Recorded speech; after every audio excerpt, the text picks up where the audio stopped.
I guess because of the election, because without the election you wouldn't have tariffs. You'd be sitting here losing your shirt. But we're taking in billions. We're really taking in trillions of dollars, if you think about it, Scott, because the real number is, you know, when you think of all the money being poured into the country for new auto plants and all of the other things, AI. So what we're doing is we're taking a relatively small portion of that, and we're going to be giving and providing it to the farmers in economic assistance. And we love our farmers, and as you know, the farmers like me, because you know, based on voting trends, you could call it voting trends or anything else, but they're great people. They're the backbone of our country. So we're going to use that money to provide $12 billion in economic assistance to American farmers. $12 billion is a lot of money, Meryl. What do you think? Peanuts for you, though, right? Peanuts. She's a farmer of rice. This relief will provide much-needed certainty to farmers as they get this year's harvest to market and look ahead to next year's crops, and it'll help them continue their efforts to lower food prices for American families. And again, we inherited something that we inherited the worst inflation in the history of our country, and we're taking care of it. Farmers are an indispensable national asset, part of the backbone of America. I've always felt it so strongly. They're so important. Unfortunately, under sleepy Joe Biden, he's a sleepy guy, our farmers were crushed by the worst inflation in modern history and crippling restrictions on energy, water, and countless other necessities for farmers. And what they did to the farmer in terms of putting the brakes on was just absolutely unacceptable. In my first term, we had an agricultural trade surplus by a lot. We had a big surplus, meaning that we were exporting American agricultural products all over the world, making a net profit, and in many cases a very substantial profit. He came in and ruined it.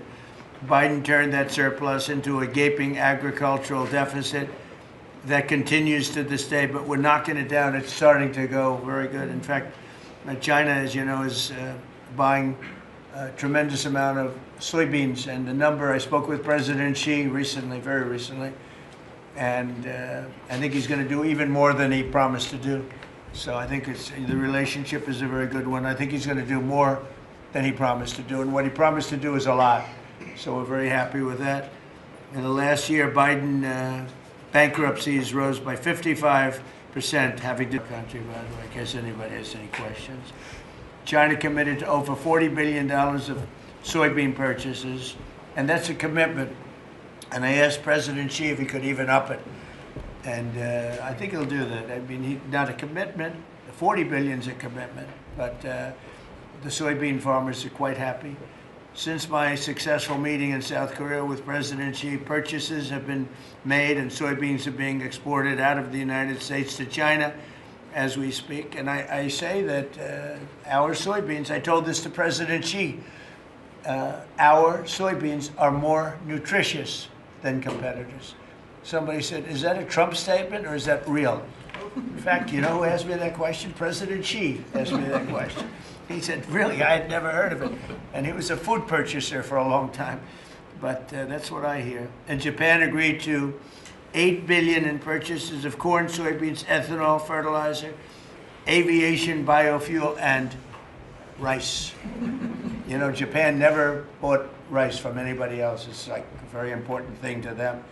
And they agreed to buy rice, okay? Absolutely. So I also proudly signed into law the largest tax cuts in history, and the one big, beautiful bill, the monumental tax relief bill that is benefiting very, very strongly, benefiting the American farmer. And I think also for farmers, we have, as you know, and we got this, the estate tax, or the death tax, as they call it, on farmers, on small businesses. You don't have to pay it anymore. A lot of farms, you love your children, and your children are great, and they want to be farmers, and you leave the farm of your children, and a lot of farms are, you know, sort of cash poor, land-rich cash poor, and the kids would go to the local bank or to any bank, and they'd borrow money to pay the estate tax, and they'd end up losing the farm. They go bankrupt. and a lot of death too. You know, literally, because they love their farm and they love their business and they love that way of life, they end up committing suicide. A lot of suicides. We have no more estate tax. How about that? Do you have children? I do. Well, let them know. Now, if you love your children, then it's good. If you don't love your children, you don't have to leave them anything. It doesn't matter what I just said. They're still young. I still love them. I have a feeling you love them. I still love them. I have a feeling you love your children. But the estate tax is a very big thing, so you don't have estate tax.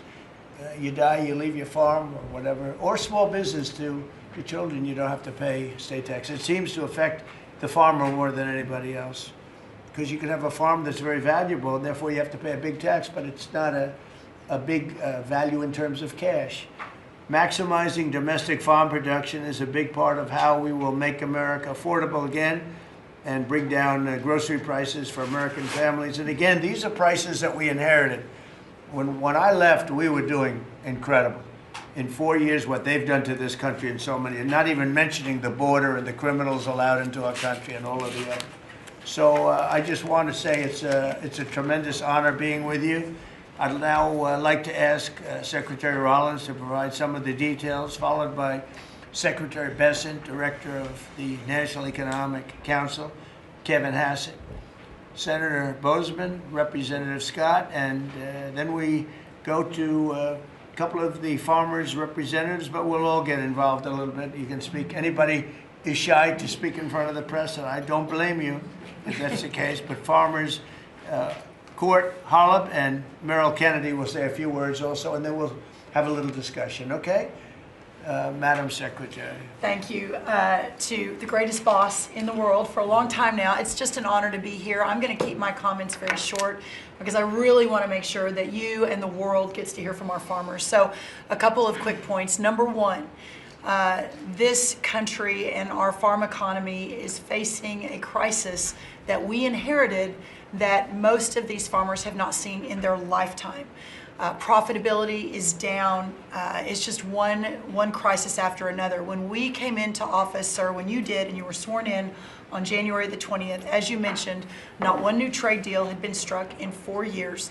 The cost of inputs for our farmers, fertilizer up 36%, manual labor up 47%, interest rates up 73%.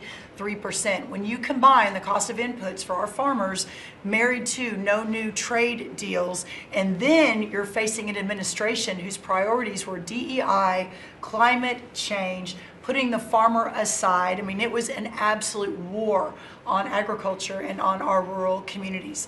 That all changed on January 20th. So as, sir, we are working, and you have been just so resolute. I mean, these are our people. Rural America is the fabric of our country. This is the way of life that preserves the American dream for the next 250 years as we celebrate the first 250 years. So we began to go to work immediately. What these elected officials sitting across from us did with the One Big Beautiful Bill, with a lot of help and direction from you, was the largest investment in rural America in any of our lifetimes. We will begin to see that effectuated next year in 2026. As we have fought to bring input costs down, you have talked about, and even this weekend did an executive order, signed one, on looking into the reason that so much of these costs have been driven up over and over. Equipment, again, fertilizer, seed, et cetera, et cetera. We have to make sure we understand why that is. And then the continuing of the additional trade deals across the world. And no longer will America be held and beholden to the regime of other countries' tariff infrastructure. Instead, we are moving our products out across the world.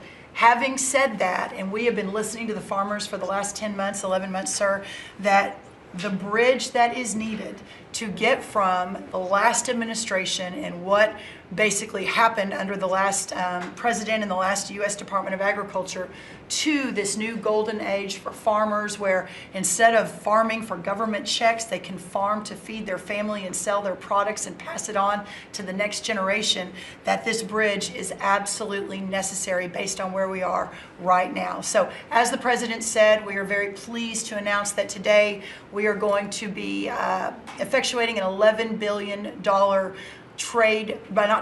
bridge exactly what this looks like and what is necessary.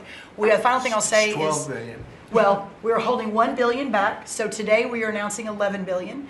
We are holding 1 billion back just to ensure that we are covering. So today's announcement covers all of our row crops, but some specialty crops and others that we are still working with to best understand where they are in the farm economy and ensure that we're making every forward-moving position that we need to.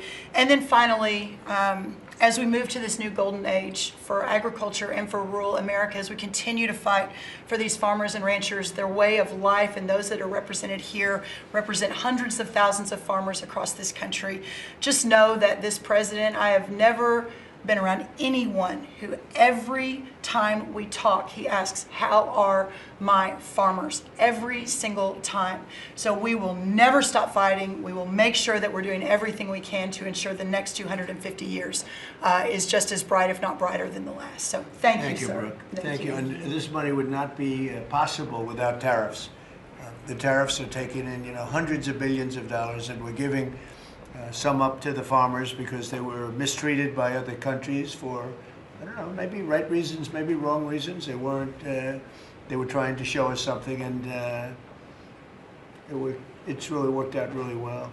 But because of the tariffs, this is possible. The other thing I'd like to add before going to Scott, and I think it's very important, we're going to also give the tractor companies, John Deere and all of the companies that make the equipment, we're going to take off a lot of the environmental restrictions that they have on machinery. It's ridiculous. I know because I buy a lot of that machinery for different things. We have a lot of big clubs with, hundreds, thousands of acres. And I buy a lot of stuff, and you buy it, it's got so much equipment on it for the environmental, it doesn't do anything, except it makes the equipment much more expensive and much more complicated to work. And it's not as good as the old days. And we're going to take a lot of that nonsense off of the equipment, which is going to reduce, and we're going to do it, and we're going to say you're going to reduce the prices. We're not going to do it and they're not going to reduce. They're going to have to reduce their prices because farming equipment has gotten too expensive. And a lot of the reason is because they put these environmental excesses on the equipment, which don't do a damn thing except make it complicated, make it impractical. And you really have to be, in many cases, you need about 185 IQ to turn on a lawnmower now. So we're going to take that off, that crap off that they put on Biden mostly. And we're going to take that off. So that's going to make that'll bring down the equipment prices a lot. That's right. And we're going to do that immediately. You're going to work with Lee Zeldin, who's not here, is doing a fantastic job. And Lee is going to work that out. And that would be most of it. It's crazy. The machines, they're always under repair because they're so complicated that you can't fix them. The old days you used to fix it yourself. Now you can't do that. You have to be a PhD from, let's say, MIT. Okay, so we're going to get that done. Scott, please go ahead. Good. Thank you, Mr. President. Thank you to the farmers to join us today. And I will tell all of you here that when either in person or when we are on a call with President Xi, the first thing the president asking for is more soybean purchases. That's right. We don't talk about geopolitics. We don't talk about trade. It's about soybean purchases. We don't even say hello. We immediately start. Soybean. We start with the soybean, please. Could you do a little? It's always could you do a little more? So, and I think President Xi has heard President Trump. This group represents an American way of life that has fed our nation and its spirit for hundreds of years. You are the caretakers of the most productive agricultural country on earth. You drive hundreds of billions of dollars in exports, support millions of jobs, and keep America's economy running strong. And this administration is committed to keeping it that way. By putting farmers first, President Trump is ushering in a new golden age for agriculture. The President's $11 billion relief package for America's farmers comes at a critical time. These direct payments will give producers the breathing room they need to market this year's harvest and plan for next season. This serves as a liquidity bridge during a period of adjustment, supporting the strongest agricultural sector in the world. Add this to President's success in reining in Biden-era inflation, thanks to the administration's pro-growth policies, input costs like fuel and fertilizer are easing, and credit conditions are improving, Interest rates are coming down, helping farmers prepare for the next harvest. President Trump scored a massive victory for America's farmers when he secured an arrangement with President Xi in Busan to reopen China's markets to U.S. agricultural exports, especially soybeans, sorghum, and other commodities. Under this framework, China committed to purchase at least 12 million metric tons of U.S. soybeans this growing season, followed by a minimum of 25 million tons annually for the next 3 years. And it's not just China. At the President's direction, Treasury, USTR, and the Department of Commerce have secured supplemental purchases of U.S. agricultural goods in major trade agreements across the world to open new markets to America's farmers. The One Big Beautiful Bill also delivered transformative benefits for America's small farmers. It locked in full expensing for farm equipment and 100% expensing for farm structures built during the President's term. I believe Representative Scott and a group in the House, we were originally just going to do factories, and they called us and said, you need to do farm structures too, and the President said, we're all in. And it extended and enhanced much needed relief from the punishing death tax, giving family farms greater certainty as they plan for the next generation. Mr. President, thank you for putting America first by putting your farmers first. Through pro-growth, pro-farm agenda, you are ushering in a new golden age of American agriculture, and Treasury is proud to help in this. Thank you, Scott. You know what we'll do? We're going to go a little faster because the last meeting we had was 3 hours. We're the most transparent group, so if we can go faster, it'll be great. And then we'll take some questions from the fake news. Is that okay? Kevin, go real fast, Kevin. Yeah, I could go really fast, sir. Yeah. Sir, the farm economy, you always ask me to just get a few numbers to put it in perspective. And as I've looked through the incredible performance of these people that work so hard and are such important people for keeping communities alive, the thing that struck me the most, because you and I were here in the White House during COVID, is that during those terrible COVID times, farm production didn't go down. Like these farmers, they went to work every day and they produced so much. But then Joe Biden came in, so we had COVID, and farm production didn't go down. And then Joe Biden came in and he really wrecked the farm economy. And so during Biden's term, 150,000 farms closed, sir. 150,000 farms closed after we went through COVID and we didn't have a problem. Now, why did we do it? Why were we able to do that? I'm going fast. The first is that, do you know that expenses for farms fell 5% while we were here because of all the things that we did, expensing and everything else? But under Joe Biden, they went up 13% because of all, the regulations, energy, everything else. But the thing that really jumped out at me the most is because you had high growth and low inflation. Interest expense for the farm economy fell $120 million per year while you were there in the White House. But under Joe Biden, it increased by $8 billion per year. And so you wonder why it is that we need this $11 billion, maybe $12 billion to build a bridge loan to America's farmers. It's because we know how to fix it, but there really was a hole that was dug in the previous administration. Thank you. Hope it's fast enough. Good. That was quick. That's good. Appreciate it. Senator, please. Yes, sir. No, thank you so much. Thank you for convening us this great announcement and all your hard work for farmers. I think I was reading the clips, I think yesterday you talked about, Mr. Secretary, about farmers needing certainty, and which is so true. This bridge note is one of those things that provides certainty. I also, as I was reading that, thought to myself, the one thing that farmers can be certain of is the fact that you've got their back, and you proved that through the years in the last administration and now this. I was giving a presentation to the Senate a while back, and I was talking about us having the cheapest, safest food supply of any place in the world. It's not just about the farmers in rural America. And so Marco Rubio was sitting by me prior to coming over here and becoming the great Secretary of State.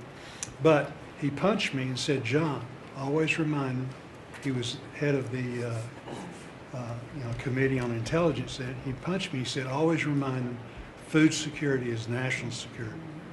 So this is important for so many different reasons. And again, I appreciate you for recognizing that, not only now, but when you were campaigning in your first election, how you treated the farmers in your first administration, and now stepping up.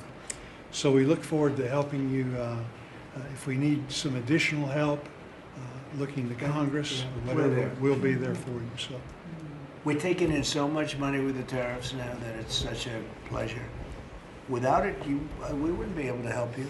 We're making our country, we're the richest country in the world now. And, we have a big decision. Hopefully we're going to get the right decision. It's such a big thing in the Supreme Court right now. We have a lot of bad people opposed to us, people that hate our country. Other countries are involved, some real sleazebags that I know, political sleazebags. And they're trying to take that away from us. And we have other methods, but they're not as powerful. They're not as quick. Some of the wars that I solved wouldn't have been solved using those methods. So it's a very important thing, the tariff. The decision of the Supreme Court's a very important thing. And Scott, we can do it other ways, but it's slow and it's cumbersome, and it doesn't have the power. It doesn't have the national security power that we have. So I hope we're going to be successful. That's all I can tell you. Austin, please. Thank you, John. Well, first of all, President, thank you for the selection of Brooke Rollins as Secretary of Agriculture. That was a big first step. You want to keep her? Absolutely. Can I Absolutely. butt in and second that? She's, not only her, but her staff does a tremendous job. I agree. And Remember we really eggs? do Remember we came in and appreciate all she does. Absolutely. the people in the media, I'm going to be nice, people in the media were 3 days into office, Susie, right? They're saying egg prices are up like 90% more than that. And I said, I just got here. I didn't know about it. I just anyway, she got those prices down to below what they were before. She's doing a great job. Now beef is starting to come down, and some other things are starting to come down. Again, we inherited these problems, but we're getting them down. Go ahead, please. She's a fact-based decision maker, and the egg issue is where I learned about her. She said, we're not going to use a vaccine that doesn't work. We're going to develop a vaccine that does. Right. And that is 100% what it takes. And so we have to make decisions based on facts.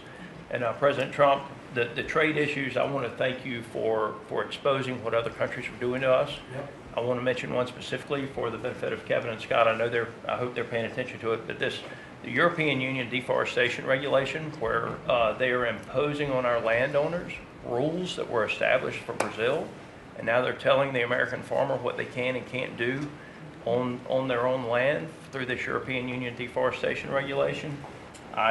Now, what does it tell? Explain that. They are telling the American farmer that if their timber is cut and they are going to use that land for pasture land or for production agriculture, that they will not take the timber or the byproducts from the sale of that timber. And I have talked with James a little earlier about we need to make it clear to Europe, Mr. President. If you could give me a 2-paragraph statement on that, I will give that to them, and they will do what they have to do. Yes, sir. We're always helping them, and they do this kind of stuff.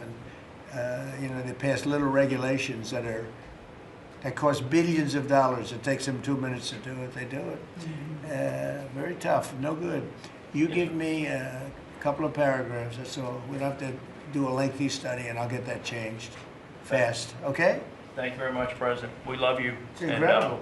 It's incredible. I mean, every day it's something else. A country that can't feed itself doesn't know what freedom is. And so thank you for making sure that our farmers have the tools that they need so that we as a country can feed ourselves. Well, just what you said to me about, the European Union, and that gets the European Union, right? We have to be able to act quickly with tariffs. We can't just, go to a committee, go to a study that takes 7 months and talk. We got to be able to act quickly. So thank you very much. Thank you. John? So, thank you. I think that's the message from Farm Country is thank you very much. In the Working Family Tax Relief Act, or as my young staffers call it, OB3, there is a tremendous amount for farmers and ranchers. You mentioned the credit as far as estate tax, which is so important. You analyzed it just right. But also in there, we enhanced ARC and PLC, which is a countercyclical safety net, thanks to the strong leadership leadership of Senator Bozeman and our colleagues in the House.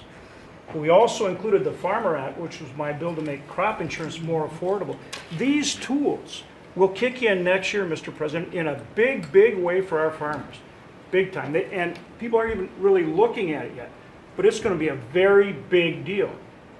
So today is all about bridging to get there. And I want to thank Secretary Bassett and Jameson Greer. They're tremendous. And they're negotiating hard out there for farmers and ranchers. And I know it's because you're setting the tone.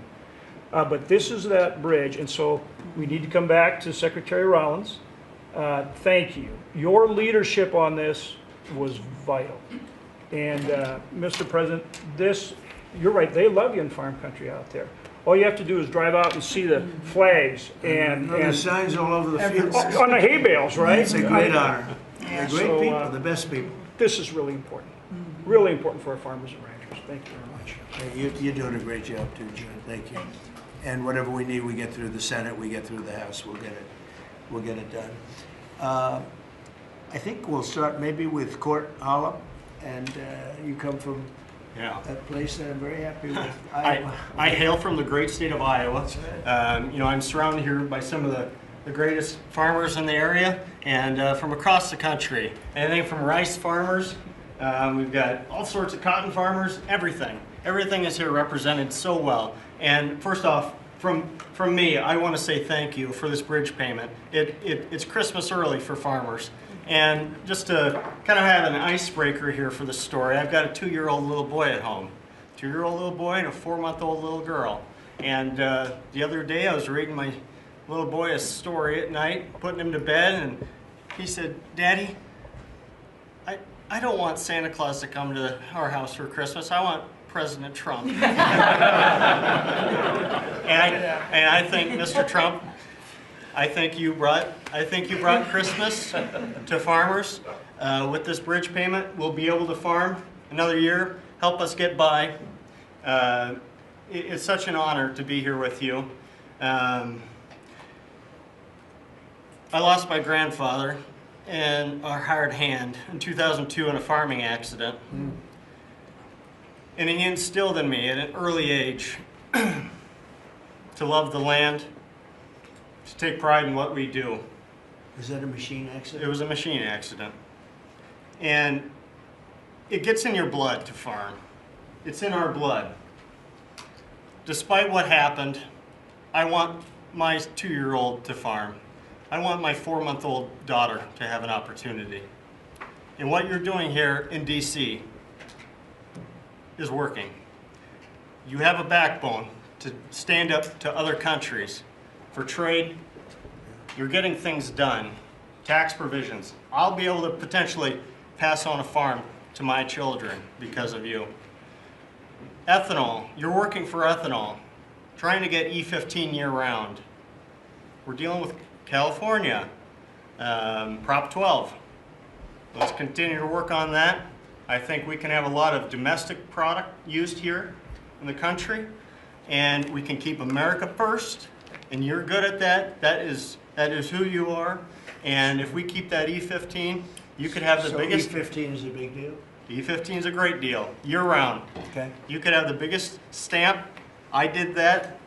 Trump did that, and we would thank you. Farmers would love you more than anything if we could continue that. Continue to use domestic product, use the byproducts, and even be able to export to other countries. And so what you've done here, and just having us here in the White House with you, sitting beside the Secretary and all these other great individuals here, what a true honor. And I will take pride in this meeting, and I will take this home for many generations to come. And because of what you're doing, hopefully them generations can stay on the whole Bland farm. Well, we're going to bring you into the Oval Office when we're finished, okay? The farmers, nobody else, just the farmers. And we'll take some pictures. Our representatives also. Okay? We have to let them, because they're doing a great job, John and Austin. We appreciate it. You're doing a great job. Meryl, go ahead, please. Tell us about rice. Rice. Well, thank you, first of all, for inviting me here. And my friend, the secretary, you have an incredible lady right here. She really is. Along with being a mother of 3 and a wife. I run my family's agribusiness, Kennedy Rice Mill, in a little town called Morouge, Louisiana, about 1,000 people in the northern part of the state. We employ around 150 people, taking rice from the field to a finished product, supplying some of the largest food companies that many of you would know here domestically, but also abroad. And my sisters and I, because there is 4 of us, right? I'm the youngest of 4 daughters, started our own rice brand a few years ago to just tell the story of American agriculture that hadn't really been told before. But I wish I was here under better terms. I'll tell you, I think the rice industry thanks you sincerely for what you have done for the California rice market into Japan. It has been monumental for our industry. But us in the South are really struggling. I mean, this is not just a crisis. I would say it's almost a market dynamics that really are true in an anti-competitive nature, right? So it follows what you sent out this weekend.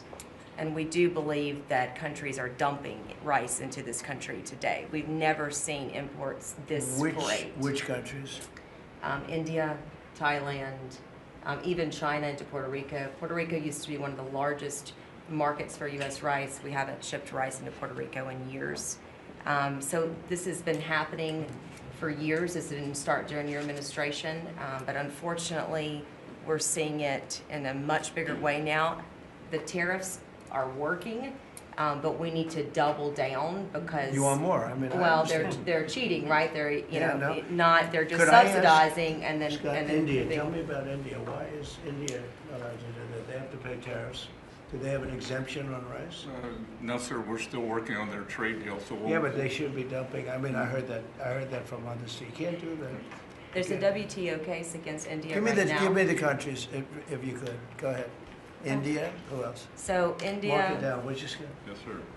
India, Thailand, China into Puerto Rico, not into the continental U.S., but into Puerto Rico. Those are the main culprits. So Puerto Rico used to do a lot of business, and now you're 100% Puerto Rico was U.S. based, all right. and So now easy to it's, settle. Okay. but there's others too, and I can get you a full list. Give as me well. a full list. Of course I can. Yeah. All right. So. Go ahead. So truly, this is a national security issue. I think you put it just perfectly.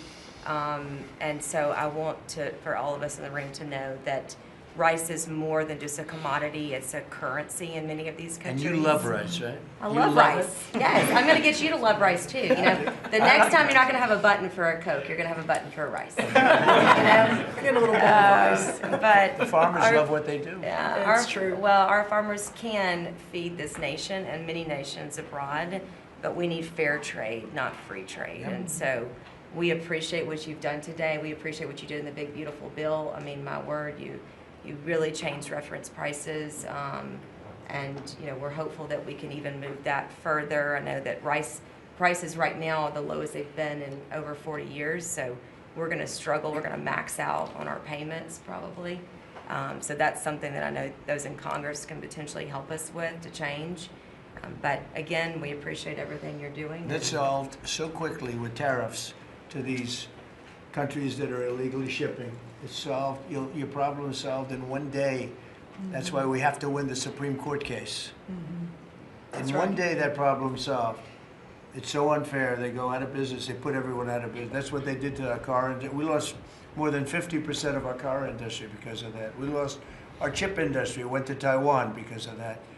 If you had a president that said, no, you can't do that, it's 100% or 200% tariff on chips if you make them outside of the United States, we would have never lost our chip industry. But we're going to have 40 or 50% of it back very shortly because they're all coming in now from Taiwan. They're building chip companies. But it's the same thing with rice. Thank you, darling, Yeah. very much. Thank Really you. nice. Well, it'll be good. We'll Thank you. get it solved very quickly. We just need the countries. We just give us the names of the countries. Yeah. Tariffs, They again, own it the solves largest the problem in 2 minutes. Yeah, they've bought the largest brands at retail too, right? So they have an incentive to subsidize their products so that they can keep it on the Yeah, shelf. who did that? The Indians own the 2 largest brands. They won't take care of it. It's Thank very, you. it's so easy. So, do you have any questions? Yes, President Trump. How are How you? about keeping it on farming? Your team Is it answered boats? all of my questions on Boats. farming, but I do. Do you have a farm? Mr. question? President, in the interest of affordability with this aid package, I assume that that's something you want consumers to see before midterms next year. How quickly will that affect prices at the grocery store? Well, I think the prices are going to be going down already. I mean, the prices are way down. We brought prices way down from what it was. We inherited high prices. We inherited the biggest inflation in the history of our country. That means prices going up. And we brought it down very substantially. Now inflation is essentially gone. We have it normalized, and it'll go down even a little bit further. You don't want it to be deflation either. You have to be careful. But we brought it way down. We had inflation that was the highest in the history of our country. They say 48 years, but I say the history. 48 years is pretty bad too, right? So we're solving those problems. President Trump, We're bringing them way down, yeah. Would you consider MAHA incentives for farmers that go by MAHA guidelines? Well, a lot of the farmers like those MAHA guidelines, yeah. So, I mean, they do. We like MAHA. How do you feel about Yeah, that? let me answer that. So this is another reason, I didn't mention it, but this is another reason I think that what we're moving into is a golden age for agriculture.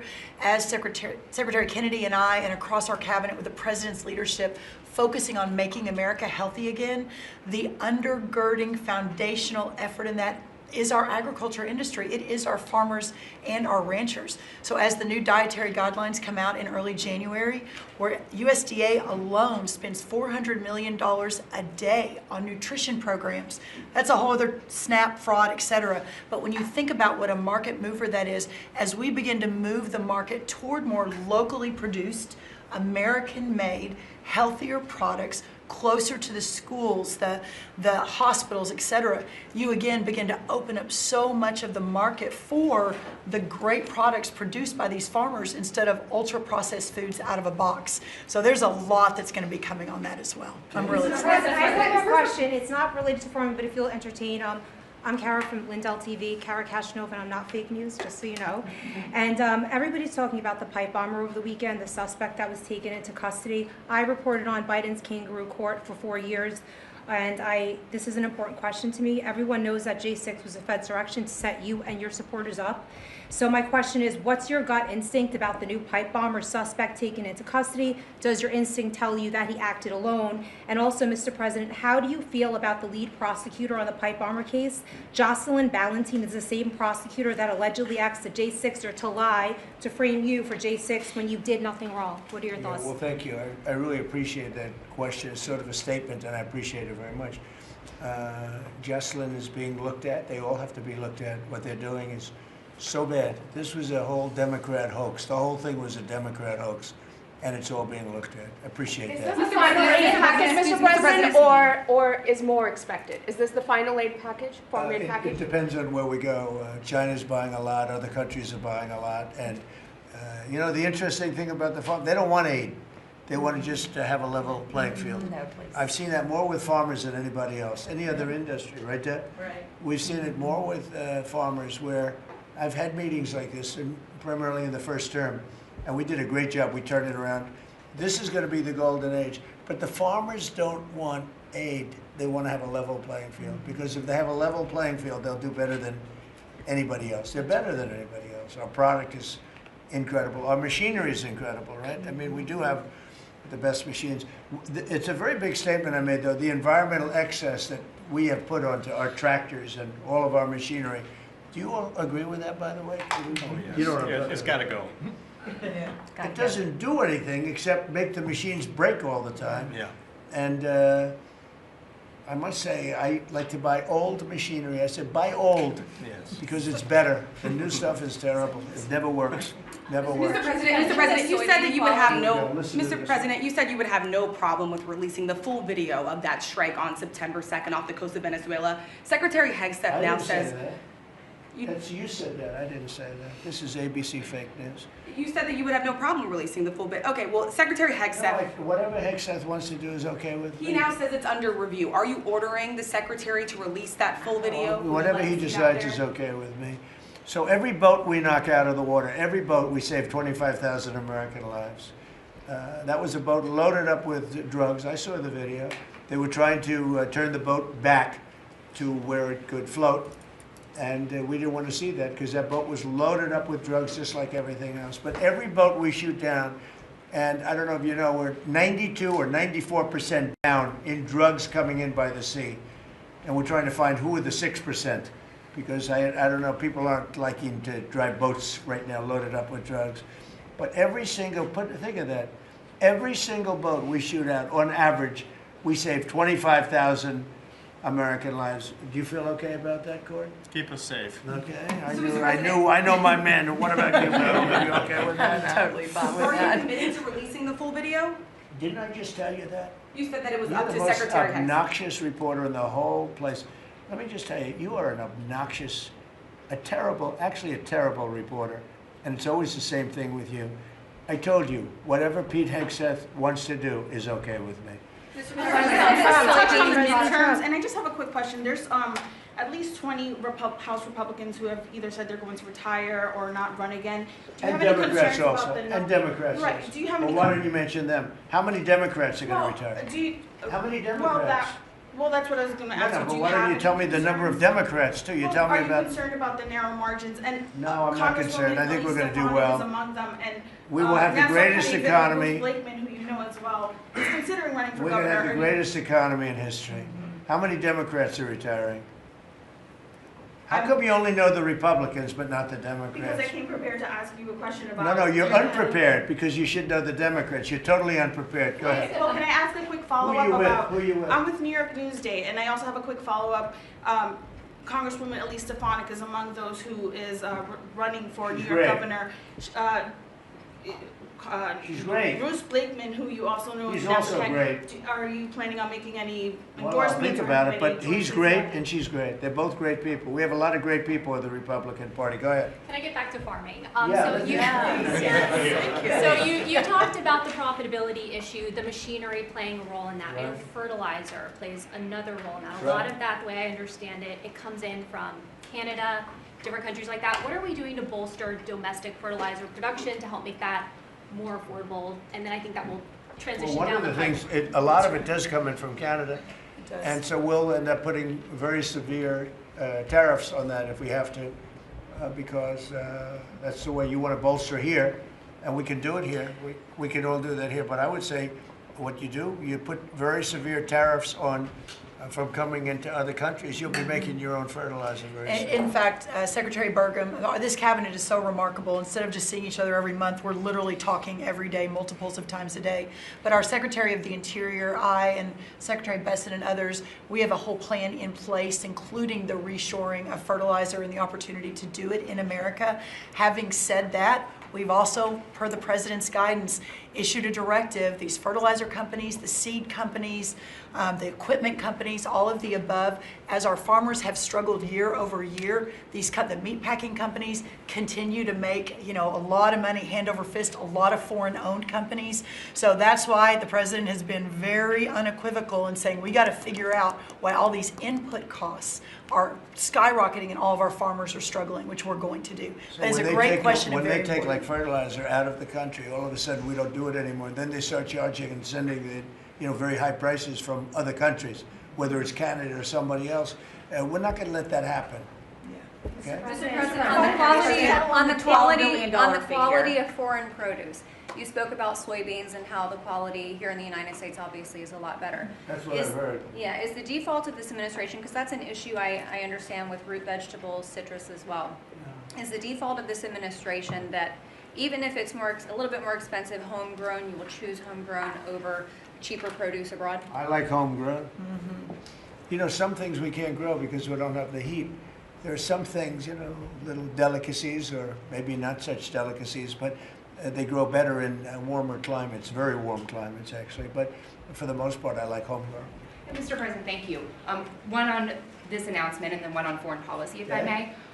Are you open to tapping into tariff revenue again, should farmers find they need additional relief to get to that level? Yeah, I am. If we're going to make the farmers so strong, and I'm not even talking about financially, because they just want to be able to produce what they can produce. And we're going to make them so strong that it will be indeed a golden age for farmers. And then on Russia and You know, we had it going in the first administration, and then Biden came in and ruined everything. They had no idea what they would. They did. I mean, I think they hated the farmer. I love the farmer. That's why I got 94% of the vote from the farmers. But they hated the farmers. I love the farmers. Go ahead. And then on Russia and Ukraine, obviously your administration has been having talks with each side. Given that there is no peace deal at this point, will your administration stay engaged in those talks to effort a peace deal? We just want to see people stop from being killed. You know, we don't, as you know, Joe Biden gave them $350 billion. You know what I gave them? Nothing. I gave them, well, I did give them javelins at the beginning and knocked out a hell of a lot of attacks. But, and Obama gave sheets. Remember, Obama gave sheets and I gave javelins. But no, we have a great situation going over there, except for one problem. You got a lot of people dying, and I want to see that stop. So you have mostly Ukrainian soldiers and Russian soldiers. Last month, 27,000 soldiers died, mostly soldiers. A few people from the dropping of a missile in the middle of Kiev or wherever, which is a terrible thing. But mostly soldiers. 27,000 soldiers died last month. That's what I want to see stop. We, as you know, we now sell equipment to NATO at full price, and NATO takes that equipment and probably gives it to Ukraine. I guess they could give it to others too, but for the most part, give it to Ukraine. And they're working with Ukraine in terms of distribution of equipment, missiles, etc. But we aren't spending money. What we are doing is spending time on a humane basis. We want to see if we can stop the killing of 27. It would have never happened. This war would have never happened if the election weren't rigged. If I were president, this war would have never happened. President Trump, do you support the Paramount deal that you talked a lot about the soybean purchases? Say it. You talked a lot, obviously, about China's soybean purchases. Some lawmakers from North and South Carolina have raised concern that U.S. tobacco farmers were told that China would not purchase flu-cured tobacco this year. Has that come up in your conversations at all? No, I haven't heard that, but we're doing well. The tobacco people, because of the deals I made, they're doing very well. But that could be, if it's the case, I can get it solved very quickly. Do you know, President Trump, let us know how you settled on this $12 billion or $11 billion plus one more billion dollar figure? We looked at how they were hurt, to what extent they were hurt. We did a very, steady progression of charts, and we figured out a very exact number, and it was about $12 billion. Okay? President Trump, if you had one Christmas wish for America besides making American farmers great again, what would it be? I would say very simply, I go by a statement when people ask that question. Remember that question was asked to Ted Kennedy, and they said, "Well, what are you going to do to make America great?"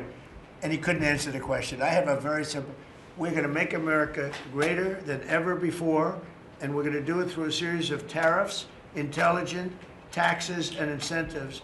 And our country has never been stronger. We've never had anything like coming in. We have $18 trillion coming into our country right now. There's never been anything like it.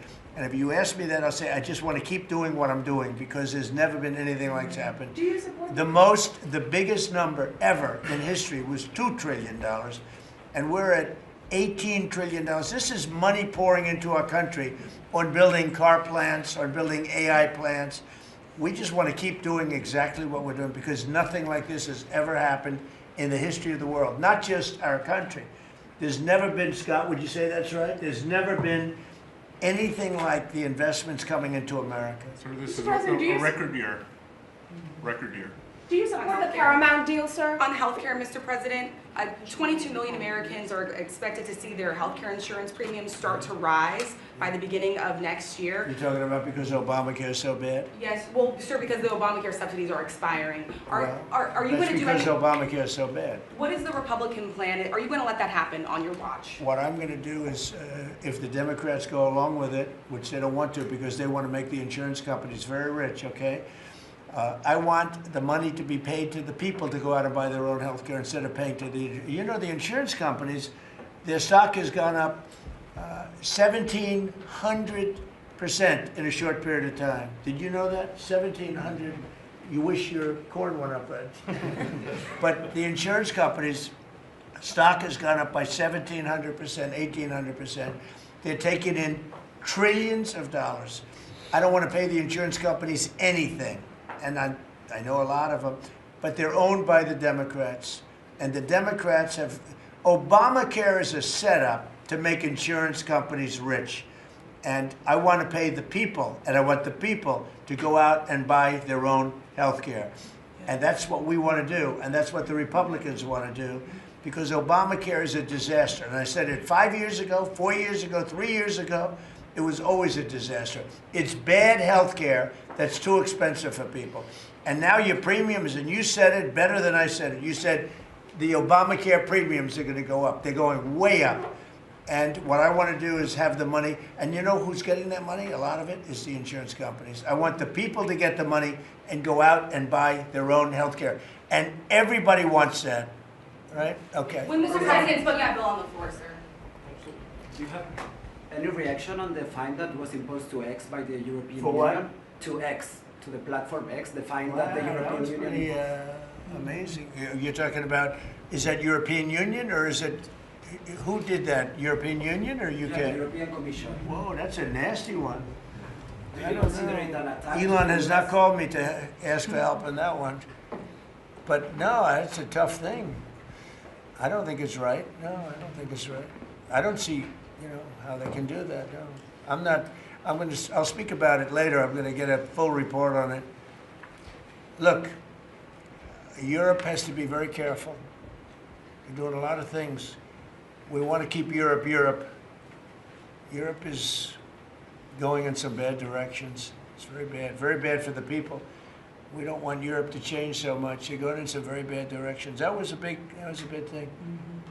You directed a review of the childhood vaccine schedule, possibly to match what is on par with peer nations in Europe. Would you support ending federal mandates and just making those recommendations for schools? You're going to have to say it again.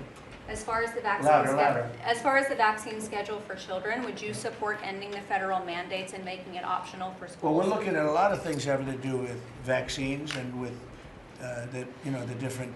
I think we take like 88 different shots, all wrapped up in one big glass of stuff like that, and we're going to be reducing it very substantially.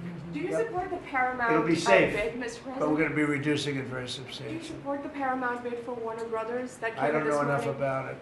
You spoke about Netflix last night, saying you have concerns about them. I know the companies very well. I know what they're doing, but I have to see what percentage of market they have. We have to see the Netflix percentage of market, Paramount, the percentage of market. I mean, none of them are particularly great friends of mine. I want to do what's right. It's so very important to do what's The right. Paramount deal is supported by Jared Kushner, Mr. President. Would that impact your decision? If Paramount is, I don't know. I've never spoken to him about it. He's really trying to work on Gaza. I think his primary thing is Gaza. If you're making house visits on Christmas Eve, as he suggested, does the beast need to be fitted with sleigh rails? You want to answer that question?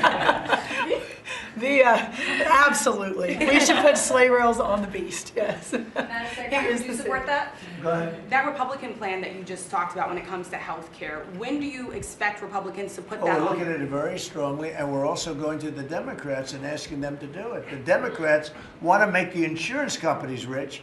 They're all paid off by the insurance companies. A tremendous amount of the insurance company funding goes to Democrats. Why don't you ask that question of the Democrats? Because I would love to do it. I'd love all of the money to go to the people. They go to the people. I put that out 2 weeks ago. It became #1 viral. People love it.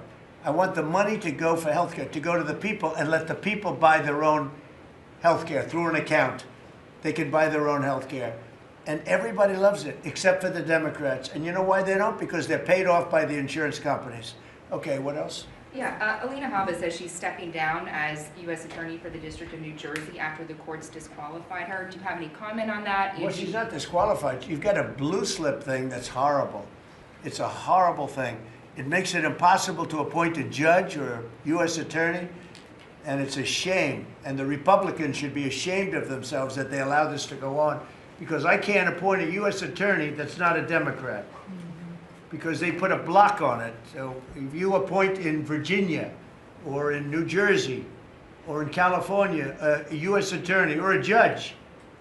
I mean, a judge situation is ridiculous. The only people that you can get by are Democrats because they will put a hold on it. If I put up George Washington and Abraham Lincoln to be U.S. attorney in New Jersey or to be U.S. attorney in Virginia, we have Democrat senators, they will not approve them. And this is a gentleman's agreement that's lasted for too long, and it doesn't make it, especially in light of what's going on today. It means you can't appoint a Republican U.S. attorney, and we don't play the same game with them, but they do. And I hope that somebody speaks to Senator Grassley about doing something about the blue slip, because I'm telling you, John, I put up great people, top people, highest education, the best lawyers to be like U.S. attorney, and both senators, it only takes one, but if they're Democrat senators, they say we're not going to approve it. I had a couple of them say, why don't you appoint Democrats? All because Senator Grassley, with his blue slip stuff, will not let anybody go by. By the way, the Democrats have violated the blue slip provision on numerous occasions, but we don't do it. And what it means is, I guess I just have to keep appointing people for 3 months and then just appoint another one. And it's a very sad situation. We're losing a lot of great people. We have about 7 U.S. attorneys who are not going to be able to keep their jobs much longer because of the blue slip. Because unless, I think I know why they did that, to protect their ass. Okay, that's why they did that. But it should be done away with. I want to be able to appoint the most highly educated, the most respected people. They can't keep their jobs because of the blue slips. Terrible. Okay, thank you very much, everybody. Thank you. The farmers, let's come into the Oval Office. All right, Deb, come on. We're going to go into the Oval Office. You're going to see what a real office is. Keep your little... Thank you, press. Let's go, let's go. Thank you. I keep it. Tyler. Keep going. Thank you, press. Hey, Tyler. Thank you, press. Let's go. Let's go. Thank you. Thank you, press. Keep going. Keep going. I know. Thank you. Hey, Deb, Thank you, press. you know I cannot appoint anybody. Huh? I can't appoint anybody. They're unplugged. Everybody I've appointed, their time is expired, and then they're in the fall.